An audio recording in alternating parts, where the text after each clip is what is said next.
Ok. Ok.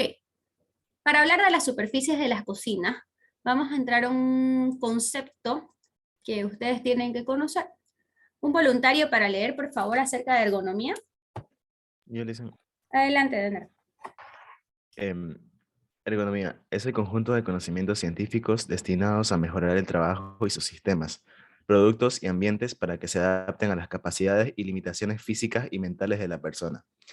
El objetivo de esta disciplina es adaptar el trabajo a las principales necesidades del empleado y facilitar el análisis de las condiciones laborales, así como las posibles lesiones que las posturas, movimientos y las fuerzas pueden ocasionar. Muchas gracias, Dener. Bueno, en realidad yo sé que en algún momento ustedes han sentido este tipo de dolores, este tipo de incomodidades. No sé si se han puesto de cuclillas durante más de un minuto con las con rodillas bien flexionadas y al momento de que las estiran sienten un dolor ahí en la comisura de la rodilla, en la parte de atrás o tal vez en la parte de adelante, dependiendo si tienen alguna lesión previa. Eso ya es una lesión ergonómica o un dolor ergonómico, ¿no? Cuando ustedes están sentados o tal vez en colegio han notado que su postura ha cambiado gracias a que el pupitre tal vez era muy chico, si ustedes son muy altos y, y han tenido que agacharse demasiado para escribir, entonces van a tener dolores de espalda. Cuando nos empezamos a sentar así todos echados, también tenemos una posición no ergonómica y eso daña la espalda. Y eso se va a ver más pronunciado a lo largo de los años. Mientras somos jóvenes, es muy difícil que nos llegue a doler algo por una mala posición. Pero si nosotros seguimos con esa mala posición y no la corregimos, mientras vamos envejeciendo, nos va a causar un daño que nos va a dejar bastante dolor. Entonces, la ergonomía se trata de evitar estos daños. No solamente en las posiciones, por ejemplo, al momento de alzar carga, aquí vamos a ver más adelante, los riesgos ergonómicos. Entre los riesgos ergonómicos tenemos las posturas, que son los que pueden ser prolongadas, forzadas, mantenidas o gravitacionales. Entre ellas tenemos las malas, cuando nos sentamos mal, nos sentamos medio echados, así todos intentando descansar la parte de arriba de la espalda o no sé en realidad qué es lo que buscamos cuando nos sentamos tan mal, pero yo también me he sentado así. Cuando nos ponemos de cuclillas mucho tiempo, cuando nos agachamos demasiado de una mala forma tal vez, cuando nos mantenemos demasiado tiempo de puntillas, entonces, qué sé yo, con los brazos mucho tiempo elevados. Entonces, este tipo de cosas van dañando nuestro cuerpo, ¿no? Entonces, eso ya va a ser un riesgo ergonómico. No quiere decir que por hacerlo nos vamos a estar lastimando, sino que es un riesgo que puede llegar a dañar nuestra salud. Entonces, ¿qué hay que hacer? Diseñar, si es que nosotros lo vamos a hacer a menudo, diseñar o encontrar la manera en que el daño no se ocasione, no se produzca en nuestro cuerpo, hacerlo de manera correcta, qué sé yo, si estamos hablando de la postura de nuestro asiento, sentarnos de manera correcta, sentarnos, acomodar nuestra silla para que nuestros pies no queden colgando y ver la forma en la que el puesto esté diseñado o el lugar donde nosotros vamos a estar esté diseñado para nosotros, ¿no? Y aquí habla del diseño del puesto, precisamente. El diseño del puesto también es un tema ergonómico, ya que, por ejemplo, si nosotros trabajáramos en una oficina y todo el día estamos sentados, pero sin embargo yo mido 1,50 y me pusieron una silla muy alta y mis pies quedan colgando. Y mi compañero de al lado que mide 1,90, 1,85, tiene la misma silla y sus piernas quedan súper dobladas, bien flexionadas. A él le duelen las rodillas y a mí también me duelen las rodillas, precisamente porque la silla no está acomodada, no está diseñada para nuestro tamaño. Por eso es que existen esas sillas que se levantan, que se bajan, para que nosotros podamos tener siempre las piernas a 90 grados, las rodillas flexionadas a 90 grados y nuestros pies siempre apoyados. Entonces, el diseño del puesto es lo que vamos a estar viendo en la cocina, es lo que podemos aplicar e implementar dentro del diseño de la cocina y cuando hablamos de las superficies dentro de la cocina. También se va, dentro de una cocina también vamos a hablar sobre la manipulación manual de carga. Ya sabemos que si nosotros tenemos un restaurante, si nosotros trabajamos en un lugar donde se hace comida, que es lo que a nosotros nos interesa, vamos a estar recibiendo mercadería, vamos a estar, y tenemos que trasladarlo hasta nuestro almacén. Para trasladarlo existe una forma correcta de hacerlo, ya lo vamos a estar viendo más adelante, así que atentos, ¿ok? Y también vamos a tener demasiados movimientos repetitivos. Me van a decir que estoy loca, pero por ejemplo, ¿dónde vamos a tener un movimiento repetitivo? Al momento de batir la olla, al momento de utilizar el cuchillo, en especial al momento de utilizar el cuchillo. Entonces, ese tipo de movimientos, si nosotros no lo hacemos de manera correcta, no le damos el descanso correcto a nuestra mano, no le damos el descanso correcto a nuestra muñeca, no hacemos ejercicios para estimular el buen funcionamiento de nuestras articulaciones, vamos a terminar dañándolo. Así que también vamos a tener la sobrecarga y esfuerzo.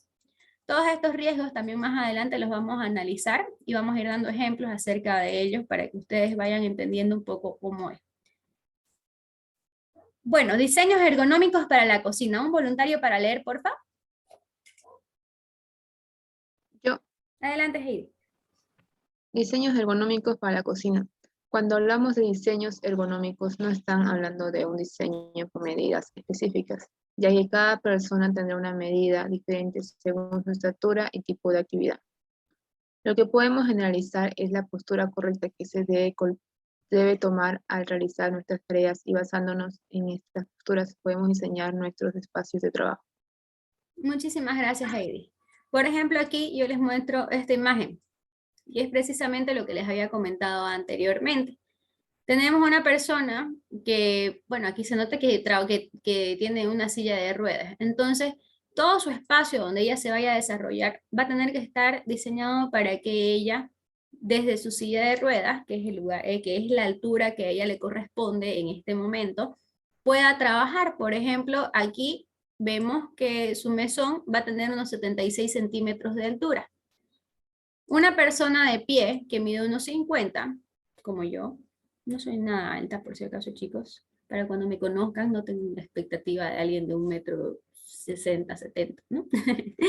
Entonces, para mí, el mesón tendría que tener 82 centímetros para que yo trabaje con una postura correcta, de manera erguida, donde no me tenga que agachar y donde no me tenga que estirar, donde mis brazos no estén aquí arriba intentando hacer el corte o intentando mezclar y no tenga que mirar así, o sea, ponerme de puntillas para mirar lo que estoy haciendo.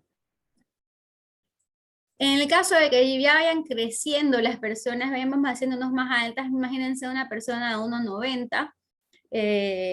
Aquí vamos a poder ver que el tamaño de su mesón tendría que ser de un metro de altura. Entonces, imagínense que tenemos una cocina industrial donde trabajan 7 personas, 10 personas. O vámonos a una cocina, en un pequeño restaurante, vamos a tener mínimo 2, 3 cocineros. Y es muy difícil que tengan una estatura similar para poder diseñar la cocina, o no vamos a contratar a diseñar la cocina en función a los que vamos a contratar, que probablemente ni los tengamos todavía. Entonces, ¿qué se hace? Se agarra una medida estándar. Estas medidas estándar van a estar, bueno, pongámonos que vamos a agarrar en función a lo que, al estándar en el país vendría a ser, porque no es lo mismo hablar de el promedio de estaturas de Bolivia que el promedio de estaturas de Canadá. En Canadá la gente tiende a ser mucho más alta que en Bolivia. Entonces, si nosotros hacemos con el estándar de estatura de Canadá, vamos a terminar haciendo mesones que tal vez estén dentro de estos rangos y nos van a quedar altos. Pero en otras partes del mundo probablemente la estatura perdón, no aquí, probablemente esté en esta línea. En Bolivia usualmente lo que se hace es trabajar con este rango, ¿no? Pero aquí yo les voy a dar unas medidas. Perdón. Ah, todavía no llegamos a las medidas. Un voluntario para leer, por favor. Yo, Licen. Adelante, Nicolás. Una cocina para actividades comerciales lamentablemente no se puede adaptar a las medidas ergonómicas de todas las personas que trabajan en ella, ya que cada persona tiene medidas diferentes, pero existen algunos estudios ergonómicos que nos dan una pauta para el diseño de una cocina como espacio de trabajo. Muchísimas gracias. Aquí, por ejemplo, les voy a dar unos rangos vendrían a ser, ¿no? Vamos a ver, esto no lo vamos a analizar no lo vamos a analizar a profundidad, porque se los voy a dejar para que ustedes lo tengan en caso de que lo necesiten, ¿ya? ¿Cómo vamos a leer esto? Vamos a lecturarlo de la siguiente forma. Ahora vamos a agrandarlo un poco esto para que ustedes puedan llegar a leer mejor.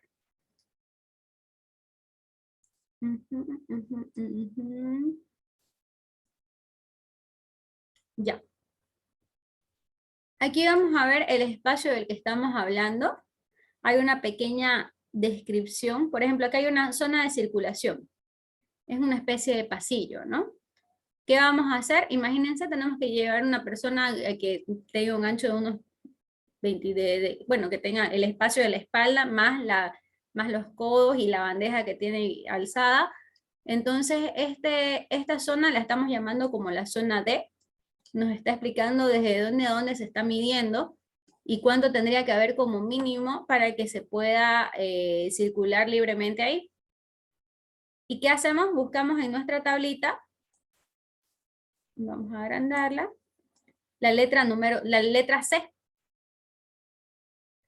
Entonces ahí vamos a entender qué medida nos está hablando, porque si le pusieran las medidas al lado estaríamos completamente cruzados, ¿no?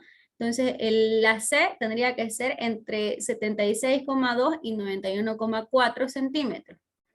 Eso lógicamente también basándonos en que el tamaño, en la estatura de las que hemos mencionado anteriormente, ¿no? Si nos basamos en 1,60 vamos a estar hablando de que va a estar en cerca de 83 centímetros aproximadamente, una persona para una estatura promedio de 1,60.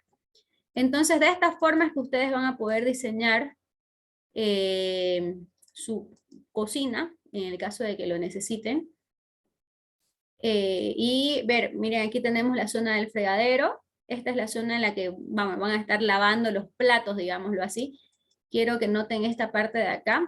Aquí hay unos movimientos repetitivos que vamos a estar haciendo. Se nota claramente cómo la persona se tiene que agachar para llegar hasta la parte más alejada, tal vez donde se pone el jabón, donde se deja la esponja.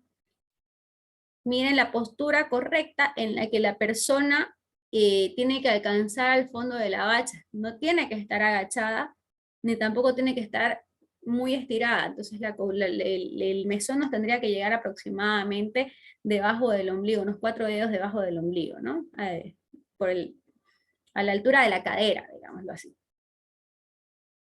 Y también la forma correcta de agacharse vendría a ser esta. Espalda siempre recta. ¿Ok? Se los dejo ahí, chicos, para que ustedes vayan analizándolo cuando tengan más tiempo y si tienen la necesidad, pero es para que ustedes tengan la información a mano. Lógicamente, aquí no está toda la información que tal vez necesiten, pero está un pantallazo donde pueden arrancar sus investigaciones. Sigamos con sigamos con estas medidas. Acá les dejo unas cuantas más. Esta ya es en la zona de cocina. Miren, aquí nos están analizando a qué distancia tendrían que estar nuestros platos o nuestros artefactos, nuestros utensilios de cocina. A ver, ay, no me deja.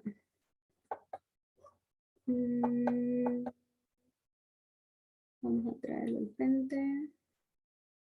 ¿Dónde está? Traerlo al frente. Ya. Aquí podemos notar que tenemos la altura a la que debería estar nuestros platos nuestros vasos o los utensilios que más vamos a utilizar. Entonces, dentro del almacén también vamos a utilizar estas referencias. Lo que más se utiliza tiene que estar al alcance de nuestras manos. Y a medida que vamos dejando de utilizar algunas cosas o la frecuencia sea menor, ya podemos ir poniéndolo más arriba. Entonces la idea es que siempre lo que se utiliza más esté al alcance de las manos y lo que se utiliza menos esté como que un poquito más, como que con un acceso un poquito más difícil, cosa de que nosotros no tengamos que esforzarnos todo el tiempo para alcanzarlo. De ahí otro tema, bueno, más adelante lo vamos a estar viendo, tengo entendido que tengo otra diapositiva acerca de ello. No quiere decir que también esta sea la única recomendación que se tiene acerca de la ergonomía. Tenemos más recomendaciones que tenemos que estar al pendiente. Por ejemplo, hablemos acerca de las superficies de la cocina. Sin dejar de lado la importancia de la inocuidad alimentaria, tenemos que ser conscientes que el tipo de superficies utilizadas en la cocina pueden representar un riesgo al momento de trabajar en ella. Aquí tenemos una imagen en la que una persona resbaló y bueno, nos los tienen representado de que se golpea la cabeza y la cabeza se quiebra, digamos, ¿no? Muestran que se tritura ahí, como si fuéramos de una vasija de cristal, pero en realidad, si bien no se nos va a triturar como si fuéramos de cristal, pero sí el golpe en la cabeza puede llegar a tener consecuencias fatales. En el peor de los casos puede llegar a fallecer o quedar tetrapléjico. Puede hacer que nosotros quedemos en estado vegetal, un pequeño golpe en la cabeza, no un pequeño, no, un golpe bueno en la cabeza puede llegar a cambiar nuestra vida como la conocemos. En la cocina, lamentablemente, este riesgo se incrementa mucho más.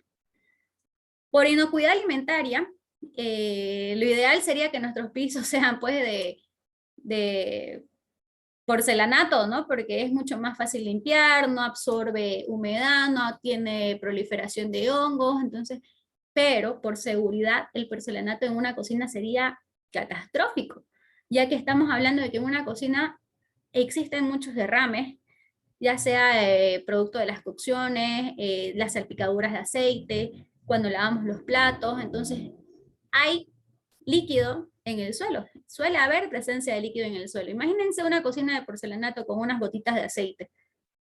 Es un arma letal, entonces es muy probable que nosotros terminemos resbalando con estos productos y terminemos cayendo. Entonces, por ello es que sin dejar de lado la inocuidad, hay que llegar a alcanzar un balance perfecto, digámoslo así, en el tipo de piso que deberíamos tener. A ver, hablemos de los pisos de la cocina, sigamos hablando de ellos. ¿Un voluntario para leer, por favor? Yo. Bianca. Ya. Pisos de cocina. Los pisos para la cocina deben tener ciertas características importantes como las que se señalan a continuación. Resistencia a los ácidos y a detergentes fuertes. En la zona de lavado es importante poner piso antideslizante, una rejilla para evacuación de líquidos. Muchísimas gracias. Bueno, aquí hablamos de la zona de lavado también, que es precisamente donde más vamos a tener la tendencia a que se moje nuestro piso. Estas rejillas pueden ser implementadas a lo largo de, como que haciendo una modificación estructural para poder implementarlas, qué sé yo, haciendo la excavación correcta, el revestimiento correcto de la zanja por donde va a pasar, no necesita ser una zanja muy honda, con que tenga una zanja de unos 10 centímetros, pues está bien. Además que estas rejillas tienen que ser diseñadas también viéndolo desde el punto de la inocuidad, o sea que tienen que ser fáciles de retirar, tienen que ser muy fáciles de limpiar y tienen que ser de un material muy resistente, ya que se va a utilizar productos de limpieza muy fuertes para evitar la proliferación de hongos, teniendo en cuenta de que en esta zona el lugar va a estar siempre húmedo, entonces va a haber mayor probabilidad de que exista proliferación de hongos. y de otro tipo de agentes que nos pueden llegar a presentar una cocina que esté lejos de estar limpia, ¿no? Entonces, pero también existen otro tipo de rejillas que son diseñadas precisamente para evitar que el piso entero se moje. Existen esas que son de plástico, que tienen como gomitas. Entonces uno ya los puede poner a lo largo del lugar donde vamos a tener nuestra zona de lavado. Nos paramos encima de ellas y el agua termina salpicando ahí. ¿Y qué hace esto? Que cuando nosotros nos salgamos del lugar, la mayor cantidad del agua que es salpicado se haya quedado dentro de esa alfombra, digámoslo así, ¿no? No son de difícil acceso esas alfombras, no hay alfombras que no son muy caras. Lo que sí hay que tener en cuenta nuevamente es el tema de la inocuidad. El material tiene que ser específico para que pueda resistir los productos de limpieza. Existen empresas que están, que prevén esta parte, ¿no? Que están dedicadas a hacer este tipo de productos. En Santa Cruz yo conozco algunas, tengo entendido que una de las profesoras, a ver si es la misma que está el año pasado, trabajó y trabaja con este tipo de productos, así que se puede estar consultando ahí en esa zona, y bueno, como les dije, es fácil conseguir productos que nos vayan a ayudar, que vayan a abastecer tanto nuestro tema de bioseguridad, perdón, nuestro tema de seguridad. Perdón, creo que se cortó un poco, ¿me escucharon? Bueno, existen productos que van a abastecer nuestras necesidades en tanto a seguridad como a inocuidad. Entonces, la cosa es buscarlo y ser conscientes de que se tiene que encontrar ese equilibrio, ¿no? Perdón, aquí había algo más que quería ver. No, está bien. Golpes y caídas de objetos. Un voluntario para leer, había un joven que me quería ayudar en la anterior diapositiva. No llegué a anotar el nombre. Yo. Adelante, José Daniel. Yo. Golpe y caída de los objetos. Este factor de riesgo viene originario fundamentalmente por la falta de orden y organización de los trabajos en cocina. Medidas preventivas. Mantener el puesto de trabajo limpio y en orden. Almacenar correctamente los utensilios de trabajo. Colocar los objetos más pesados en las partes inferiores de las estanterías. Para evitar golpes, mantener las vías de circulación libre de obstáculos, cerrar cajones y puertas de armario, hornos, lavavajillas, etc. Usar calzado de seguridad con punteras reforzadas para proteger de posibles caídas de objetos. En los trabajos de cocina relacionados con cargas y descargas para almacenamiento o en cámara frigorífica, se deben utilizar las gorras antigolpes para proteger la cabeza contra objetos duros e inmóviles. Si existe algún artefacto, pieza o parte de algún equipo que sobresalga del borde de los mesones, instalar sistemas de protección y señalizar. Buenísimo, muchísimas gracias, José Daniel. Vamos a ver las partes más importantes. El orden y la limpieza. Dentro de una cocina sabemos que la limpieza es primordial, pero el orden al momento de trabajar también dice mucho de nosotros. Y no solamente habla por nosotros, sino que también es un tema imprescindible. El orden y la limpieza llega a ser un tema tan importante precisamente tanto por la inocuidad como por la seguridad de todos nosotros. En una cocina donde tal vez no se encuentran las cosas dentro de su lugar, existen este tipo de riesgos. Ya habíamos hablado bueno, aquí nos había leído nuestro compañero José Daniel acerca de los golpes por dejar las puertas de los cajones, las puertas o los cajones mal cerrados. Yo he sufrido muchos golpes porque cuando era niña no cerraba mis cajones cuando sacaba algo, entonces mis caderas terminaron siempre golpeadas, mis piernas, los de mi mamá, los de mi papá, entonces a la fuerza yo aprendí esta lección, digámoslo así. Entonces los cajones sí llegan a ser un obstáculo y llegan a lastimar bastante, y eso es falta de orden.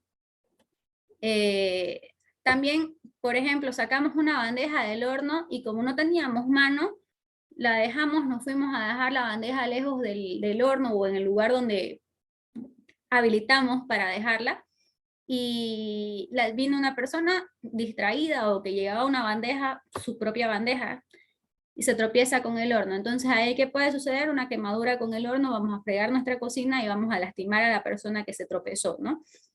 Entonces ahí hay pequeñas situaciones en las que el orden ha causado, la falta de orden ha causado algún incidente. Los calzados de seguridad con punteras reforzadas no son tan necesarios dentro de una cocina normal, así como por así decirlo. En una cocina industrial o donde se utilicen productos en mayores cantidades, o cuando el puesto de trabajo nos haga entrar demasiado a un gran almacén de insumos, ahí sí tal vez sea necesario tener unos calzados con punteras reforzadas. ¿Por qué hago esta aclaración? Porque los calzados con punteras reforzadas usualmente son más pesados que un calzado convencional. Entonces, vale decir que dentro de una cocina donde vamos a estar 8 horas parados, tal vez el calzado llegue a ocasionar algún daño físico dentro de nuestro cuerpo, algún daño en las rodillas, algún daño en los tobillos. Entonces, es importante saber cuándo se debe aplicar este tipo de calzados, ¿no? También, aquí. La idea es siempre tratar de eliminar el riesgo. Ya lo vamos a estar analizando más adelante durante el semestre, cuando hablemos acerca de los riesgos en sí. Pero la idea de un riesgo, cuando nosotros notamos que existe un riesgo, ya lo hemos identificado, la idea es tratar de eliminar el riesgo. En este caso, si existiera algún artefacto que sobresalga de nuestros mesones, qué sé yo, la manija de una máquina, entonces, que nosotros, lo primero que vamos a intentar hacer es colocarla de una manera en la cual esta manija no sobresalga, para que nos evitemos golpes al pasar por ahí cuando estamos desatentos, digámoslo así. Pero, ¿qué sucede si no hay otra manera, una manera de eliminar el riesgo? Que no importa cómo la pongamos, no vamos a poder eliminar, o sea, no vamos a poder hacer que deje de sobresalir. Entonces, en ese caso, lo que se tiene que hacer es instalar sistemas de protección. Por ejemplo, yo trabajé en una planta donde había unas cintas transportadoras donde sobresalían unos palitos a lo largo de toda la cinta. Y la gente al pasar por ahí se golpeaba. Yo me golpeé varias veces. Entonces, ¿qué se hizo en ese lugar? Se instaló, no sé si han visto esos videos de piscina. No eran una medida sofisticadísima, pero sí se los instaló, se los puso dentro de o sea, se los encajó en los fierros, cosa de que si alguien se llegaba a golpear ya no sufría un daño, no se llegaba a lastimar porque era como que más esponjoso. Ese era un sistema de protección que se implementó. Pero además del sistema de protección se debe señalizar, cosa de que cuando estemos pasando cerca del lugar estemos atentos y algo nos diga, cuidado, hay algo aquí que te va a lastimar. Entonces se le debe remarcar con cintas amarillas o negras o algo rojo, algo llamativo, que nos diga, aquí hay un riesgo, aquí tenés que estar atento. Entonces, y además existen los letreros que nos digan, cuidado, objeto que sobresale. La idea es que de la forma, y además instalado en un lugar donde si nosotros estamos con las manos ocupadas o que estamos mirando hacia otro lado, lo primero que veamos sea eso, que nos llame la atención para evitar que nos lleguemos a lastimar.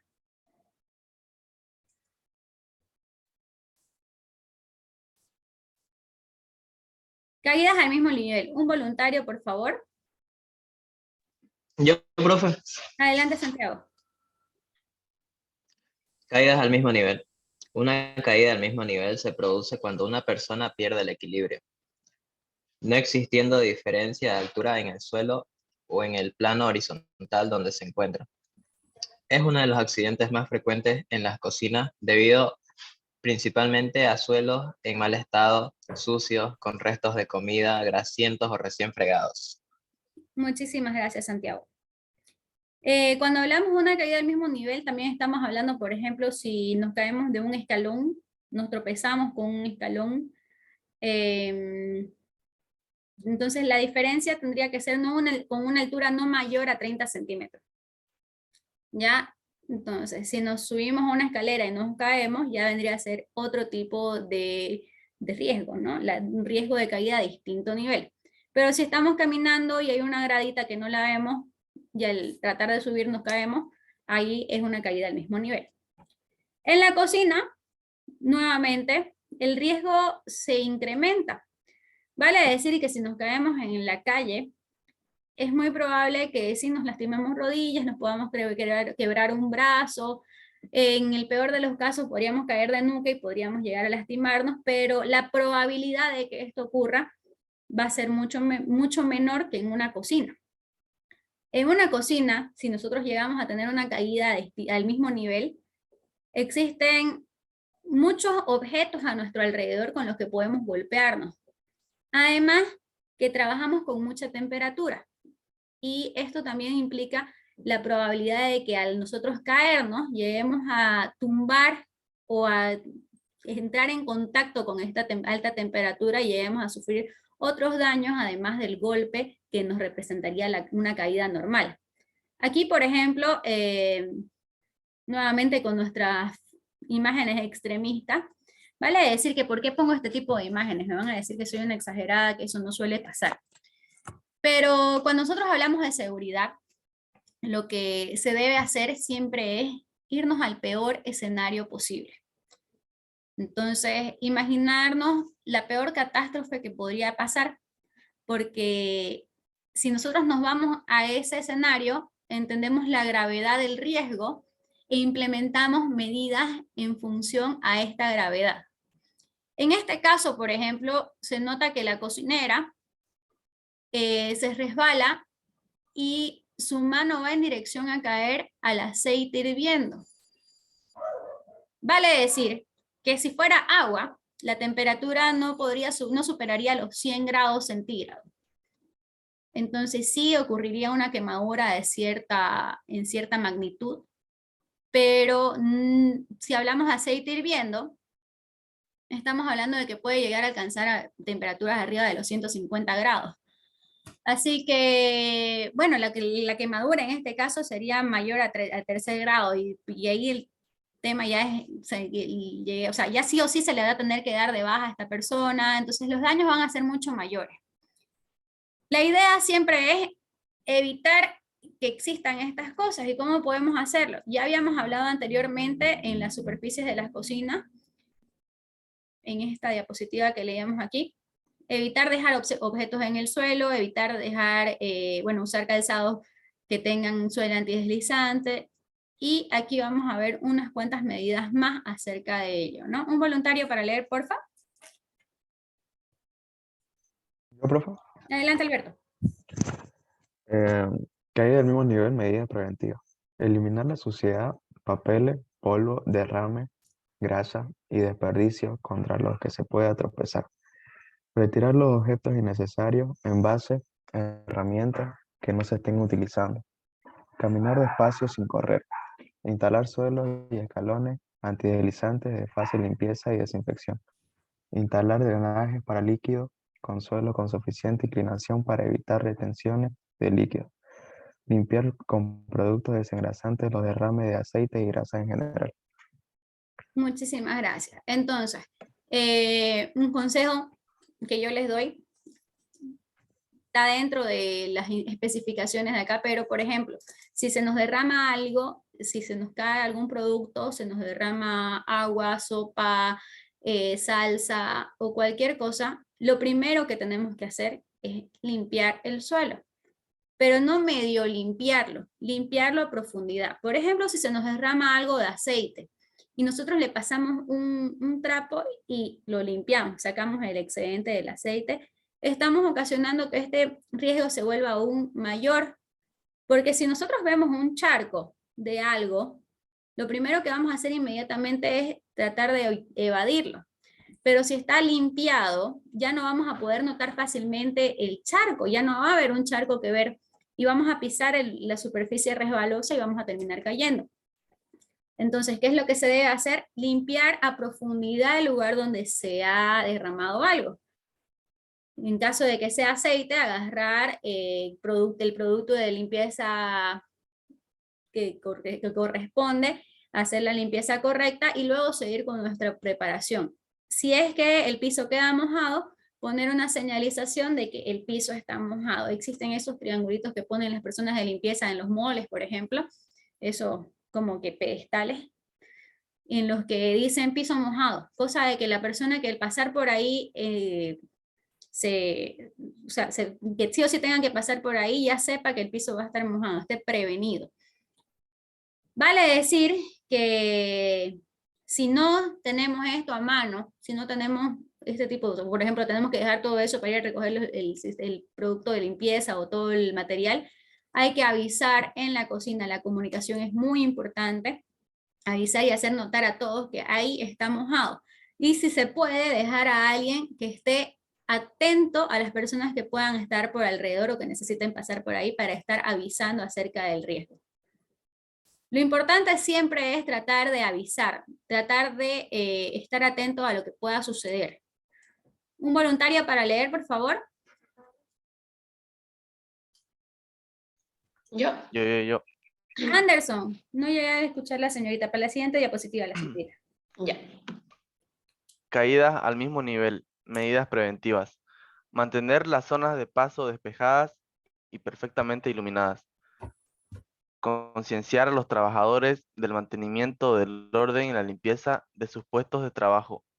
Usar calzado apropiado, con suela antideslizante y con los cordones debidamente anudados. No dificultar la visión al transportar cargas. Marcar y señalizar los obstáculos que no pueden ser eliminados. Muchísimas gracias, Anderson. Por ejemplo, aquí, ¿a qué nos referimos con estos obstáculos? No nos vamos a referir a un cajón o a alguna caja que dejamos mal parqueada. Nos vamos a referir a escalones, por ejemplo. Si en una cocina tenemos escalones, este escalón tiene que estar señalizado. ¿Cómo podemos señalizar un escalón? Podemos poner cintas reflectivas o cintas adhesivas en el borde del escalón, donde al momento de que nosotros estemos caminando, nuestro ojo fácilmente pueda divisar el cambio de nivel.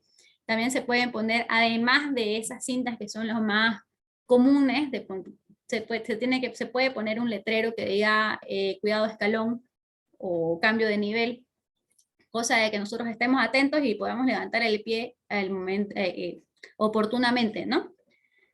Cuando transportamos carga, por ejemplo, cuando estamos llevando los platos hacia la cocina, no debemos hacer una torre muy alta. Siempre tenemos que llenar nuestra bandeja o todo el lugar, lo que vamos a trasladar, ya sea en un carrito o ya sea en una bandeja. La torre no tiene que tapar nuestra visión. Ese es un ejemplo. También podemos hablar de cuando estamos llevando los productos, los insumos hasta el almacén. Entonces, ejemplos hay muchos, pero la idea es que no tiene que taparnos la vista. Siempre tenemos que ver hacia dónde estamos dirigiéndonos. Nuevamente hacemos énfasis en el orden y la limpieza y hablamos también acerca de la iluminación. Mantener las zonas de paso despejadas y perfectamente iluminadas. Caídas al mismo nivel, medidas preventivas. ¿Un voluntario para leer, por favor? Ah, perdón, no cambié de diapositiva. Aquí está. Caídas de distinto nivel, ahora sí. La señorita, por favor. Yo, caídas a distinto nivel, debido principalmente a la no utilización de los medios adecuados para alcanzar objetos de las alturas o la utilización de las escaleras. Medidas preventivas. Para acceder a zonas altas hay que utilizar escaleras de mano en buen estado y colocarlas de forma segura que impide el deslizamiento. Nunca subir a cajas, sillas, etc. Cuando se utilicen escaleras fijas, no circular con prisa y utilizar todos los peldaños. Y en ambos casos se debe usar calzado de seguridad con suela antideslizante, resistente a la penetración y repelente al agua. Por ejemplo, una bota. Muchísimas gracias, Julia.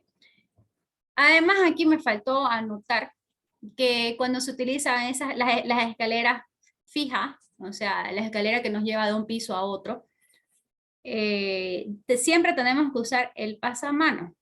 Entonces, ¿a qué nos refiero con ello? Que siempre tenemos que tener una mano habilitada para poder sostenernos en caso de que lleguemos a tener algún resbalón. Al momento de agarrarnos, la caída se frena o el golpe se minimiza. Ya no hay la posibilidad de que nosotros nos resbalemos y demos tombos hasta el suelo, hasta el punto más bajo de la escalera, ¿no? Entonces, esto es importante. Seguimos hablando de las caídas a distinto nivel. Nos habla de los calzados con suela antideslizante. Hay que señalizar los peldaños, en especial si es una cocina en la que, o un lugar donde siempre circula el personal. En las escaleras fijas no se debe circular con prisa. Bueno, dentro de la cocina en general, sí debemos, o sea, sí hay siempre prisa. El tiempo en la cocina siempre nos va a estar pisando, porque las preparaciones tienen un tiempo predeterminado y un cocinero, un chef, nunca va a estar haciendo una sola actividad a la vez. Siempre va a tener 2 o 3 preparaciones que atender. Entonces, una persona que trabaja dentro de la cocina siempre va a estar de un lado para otro. Entonces, ¿qué pasa ahí? Que tenemos que eliminar de nuestra cabeza la idea de que debemos correr. No se puede correr en una cocina. Siempre pueden caminar rápido, pero no correr. Y al momento de subir y bajar escalones, háganlo con calma. 10 segundos que pierdan en bajar una escalera no va a hacer una diferencia en su preparación, pero si ustedes los aceleran esos 10 segundos y llegan a caer, les aseguro que ya no van a llegar a hacer sus preparaciones a tiempo. Se van por el dolor, porque pudieron haber llegado a contraer alguna lesión, porque les van a tener que dar baja médica. Entonces, es mejor llegar bien, tal vez 10 segundos tarde, pero llegar. Bueno, aquí vemos en el ejemplo también otro tema de la comunicación. ¿Qué sucede en esta imagen? Hay una persona que está usando una escalera para hacer una limpieza. ¿Y qué sucedió aquí? Pudieron haber varios factores. Esta puerta no estaba pegada. Yo les hablo de que esta situación no se da solamente en las cocinas, o no es una situación en la que estemos muy lejos de vivirla. Yo, sin ir muy lejos, hace un mes he pedido que por favor tranquen una puerta porque he visto un hombre que estaba instalando un techo, instalando un fierro en la pared, pero estaba justo al lado de la puerta. Y si una persona, además una puerta de estas metálicas oscuras que no se veía nada del otro lado, y si alguien intentaba entrar, en un segundo le iba a volar al señor. ¿Qué sucedería aquí? El señor caería y lo más probable es que termine golpeándose entero, termine quebrándose, etcétera, etcétera. Bueno, lo importante es cómo evitarlo. Sencillo. Esta persona pudo haber echado llave a la puerta. Esta persona que iba a trabajar encima de la escalera podía haber puesto un letrero de no ingresar, tocar la puerta antes de entrar, personas trabajando del otro lado, cuidado. Entonces ahí la comunicación es importante. Dentro de la comunicación tenemos la comunicación verbal y tenemos la comunicación escrita. La comunicación verbal nos va a dar un mensaje claro, pero va a llegar solamente a las personas que están a nuestro alrededor. Y va a actuar solamente una vez, a no ser que estemos diciéndole todo el tiempo, no abra la puerta, estoy trabajando, no abra la puerta. No, entonces es medio complicado. En cambio, Si nosotros hacemos un letrero, no necesitamos que sea impreso, que tenga, esté plastificado, nada. Ponemos en una hoja, no abrir la puerta, y además le ponemos un yurex en la puerta, cosa de que cuando intenten abrir, vean que algo atoró o algo medio raro está, y ahí el letrero, entonces ya sabemos que no hay que abrir la puerta porque hay alguien trabajando detrás. Entonces, la comunicación siempre va a ser importante en una cocina. No solo al momento de cocinar, sino al momento de hacer la limpieza. Bueno, como les dije anteriormente, somos un equipo dentro de una cocina y tenemos que trabajar como tal. Y si nosotros no hablamos y no nos comunicamos debidamente, va a ocurrir un incidente o un accidente. ¿Ok? ¿Hay alguna duda sobre este tema, chicos?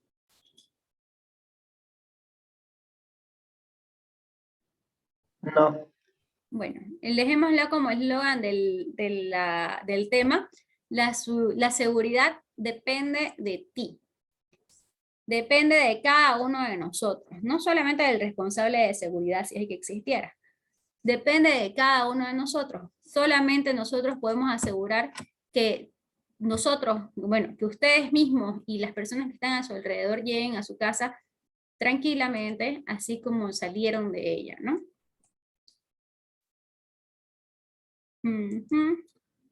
Vamos a irnos, déjenme revisar cuál nos toca. Superficie, iluminación. Bueno, habíamos hablado anteriormente acerca de la importancia de la iluminación en los pasillos, así que ahora nos toca hablar acerca de la iluminación en general dentro de una cocina. La iluminación en una cocina no es algo de poca importancia. En realidad es bastante relevante el tema de iluminación. Vamos a hablar un poco acerca de ello. Esto no es un tema muy largo, a ver si lo podemos terminar hoy día. Un voluntario para leer, por favor. Ya yo, profe. Adelante, Alberto. Importancia de la luz en la cocina. Aunque parezca un tema trivial y sin importancia, una iluminación adecuada trae más beneficio de lo que imaginamos. Facilita el trabajo, disminuye el cansancio de la vista, favorece la higiene alimentaria al poder detectar mejor los rincones sucios, fomenta el orden y la limpieza. No debemos olvidarnos de incluir a los elementos de iluminación dentro del trabajo y la documentación de los planes de limpieza y desinfección. Muchísimas gracias. Bueno, aquí hablar de que facilita el trabajo. ¿Alguna vez ustedes han intentado leer con una mala luz, con una luz medio tenue? Lo primero que nos va a suceder es que uno no vamos a avanzar fácilmente, no vamos a poder leer tranquilamente. Vamos a estar forzando nuestra vista. Por lo tanto, también vamos a aumentar el cansancio, nos vamos a cansar mucho más rápido. También depende mucho de qué tipo de luz estamos utilizando. Más adelante lo vamos a estar viendo. Hay luces que nos van a hacer que nos dé más sueño que otras, ¿no? Podemos detectar dónde está el lugar sucio, dónde se encuentra el desorden. Alguna vez, si ustedes intentan ordenar su cocina, si se cortó la luz o sin encender la luz de la cocina, con la luz que entra solamente de la ventana en la noche, va a ser sencillamente imposible. Así que la iluminación juega un papel muy importante al momento de usar la cocina. Y cuando hablamos en esta última parte nos dice que no debemos olvidar incluir las luminarias dentro de nuestros planes de limpieza, significa que no tenemos que olvidarnos las pantallas de luz, ya que estas pueden llegar a acumular polvo, telarañas y otro tipo de situaciones desagradables que no deberían estar presentes ni en una cocina ni en un restaurante. Así que, bueno, incluso pueden llegar a absorber, a tener pegadas, adheridas grasa en ellas. Así que es importante que también se le haga el mantenimiento correcto a la iluminación. Puede ser que en una cocina tengamos los focos que estén empotrados, digámoslo así, en el techo, pero de todos modos ellos también tienen que tener su propio mantenimiento, ¿no? Así que en la limpieza, en el plan de limpieza, tiene que estar incluidas las luminarias. Un voluntario para leer, por favor. Yo. Lobo, Sí. adelante, por favor. Importancia de la luz en la cocina. Cada espacio en el lugar gastronómico tiene que estudiarse por separado de acuerdo a las necesidades de la luz, a las normativas de higiene y seguridad, decoración, mantenimiento, duración y lo más importante, consumo eléctrico. Muchísimas gracias. Bueno, está claro que llega a ser algo como que medio complicado llegar a un equilibrio entre normas de higiene y decoración, por ejemplo. Bueno, el mantenimiento sí se va a tener que invertir un poco más para poder conseguir alguna luminaria de bajo mantenimiento que vaya a durar y que tenga bajo consumo eléctrico. En este caso yo recomendaría las luces de LED. Y en las luces LED tenemos diferentes tonalidades que nos van a ayudar, y bueno, en diferentes potencias que nos van a ayudar en el tema de la higiene y la decoración. Cantidades de luz por zonas. En la anterior diapositiva dijimos que vamos a tener que analizar qué tipo de luz y cuánta luz debería haber en cada zona. Un voluntario para leer, porfa.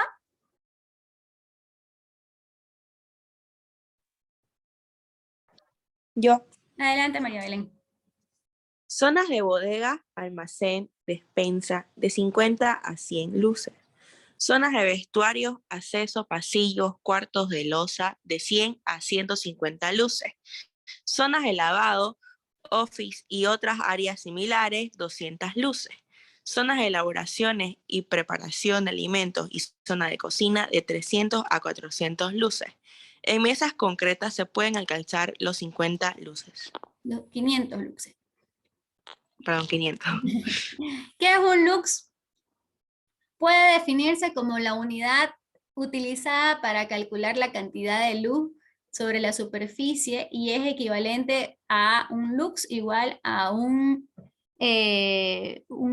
LM por metro cuadrado, ¿no? Un lumen, ¿ya? Por metro cuadrado.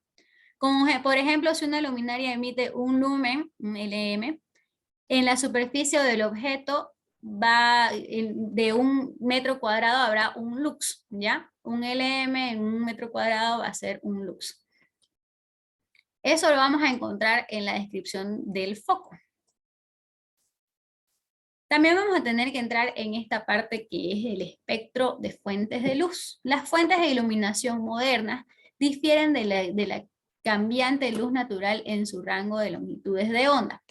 En la industria de la iluminación, la temperatura del color se expresa en Kelvin. ¿Ok? Aquí vamos a hablar de la luz natural versus la luz artificial. ¿Ya? Aquí tenemos dos diapositivas de esto. En la primera vamos a hablar acerca de las campanas, de las luces fluorescentes y las incandescentes. Y en la segunda vamos a hablar sobre las luces, sobre el color de las luces, ¿ya? De las luces LED. Ok, en realidad todo esto vendría a ser sobre el color de las luces, ¿ya? Miremos dentro de nuestro cuadro, donde hablamos acerca de la luz del día. Podemos notar que dependiendo la hora vamos a tener diferentes intensidades de luz o diferentes colores de luz, ¿ya? En el amanecer vamos a tener colores rosaditos que van a tornarse lilas, azules, ya durante el mediodía vamos a tener una luz mucho más fuerte. Y a medida que vaya oscureciendo vamos a tener también un retroceso de esta misma intensidad, de estos mismos colores de luz. Esto nos ayuda en la regulación del sueño, es una regulación natural. Por ejemplo, al mediodía vamos a tener este tipo de luz. Y a medida que vaya cayendo el sol, este tipo de luz, y a medida que vaya cayendo el sol vamos a tener lo mismo, ¿no? Vamos a ir, en realidad tendría que ser en retroceso, ¿no? Pero va a ir retrocediendo y vamos a terminar nuevamente en una luz tenue. Y en la noche va a ser más oscuro. Entonces, nuestro reloj biológico está diseñado para adaptarse a este tipo de colores de luz. Vale decir que con la iluminación nuestro reloj biológico estaría siendo afectado de cierta forma, ¿no? A ver. Hablamos de las lámparas compactas fluorescentes, vemos el cambio que hay en función a esto, ¿no? Los colores de luz, la luz ultravioleta puede filtrarse a través de los recubrimientos defectuosos, pero con una lámpara fluorescente vamos a tener este altibajo de los colores de luz, ¿no? Una pequeña luz va a ser similar, y bueno, de luz incandescente de 2620 Kelvin va a tener este tipo de iluminación que señala aquí, ¿no?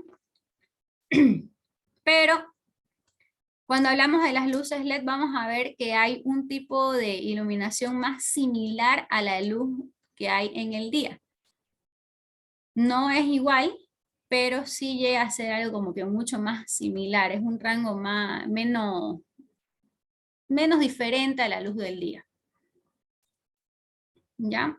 Aquí vamos a ver cómo nos afecta la luz. Un voluntario para leer, porfa.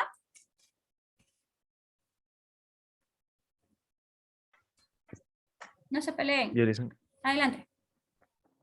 En la mañana, ¿cómo nos afecta la luz? En la mañana el despertar es favorecido por las longitudes de onda del natural azul que desencadenan la liberación de neurotransmisores como la serotonina y dopamina, además de la hormona cortisol.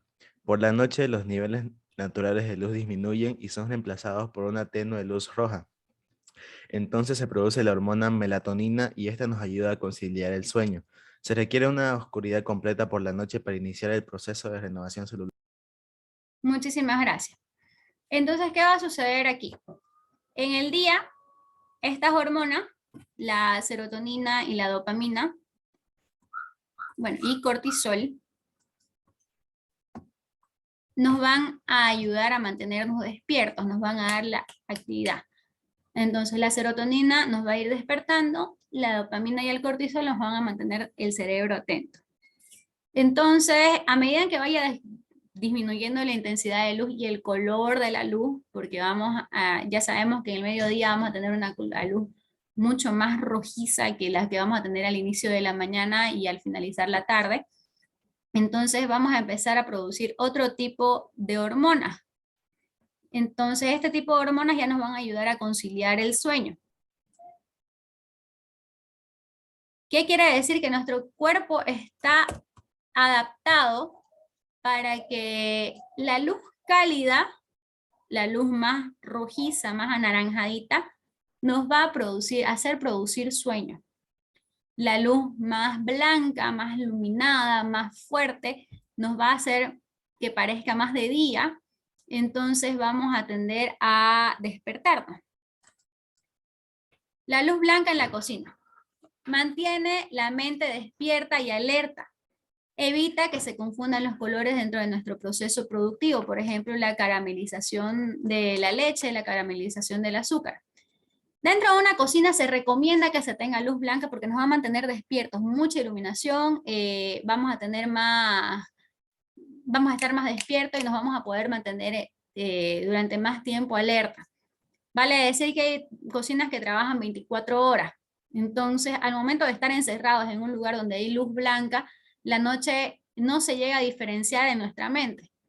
Entonces, si nosotros trabajamos con luz blanca dentro de una cocina, va a ser como que la misma hora siempre en nuestra cabeza. Pero habíamos hablado acerca de que las luces tendrían que ser de diferentes colores en función al lugar donde se las vaya a utilizar.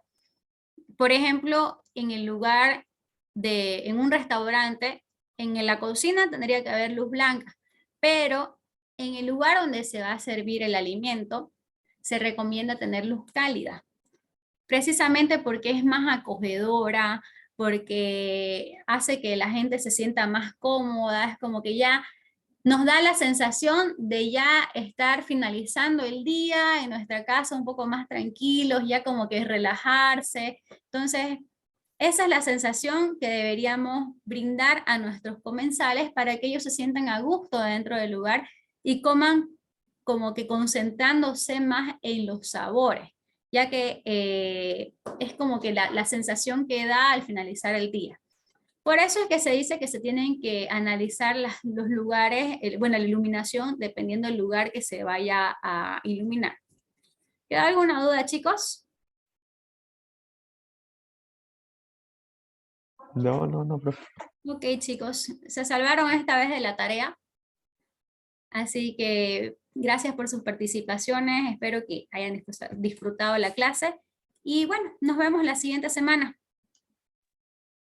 Chao, Chao, hasta chicos. luego, profe. Chao, chao. Les vaya bien. Hasta luego.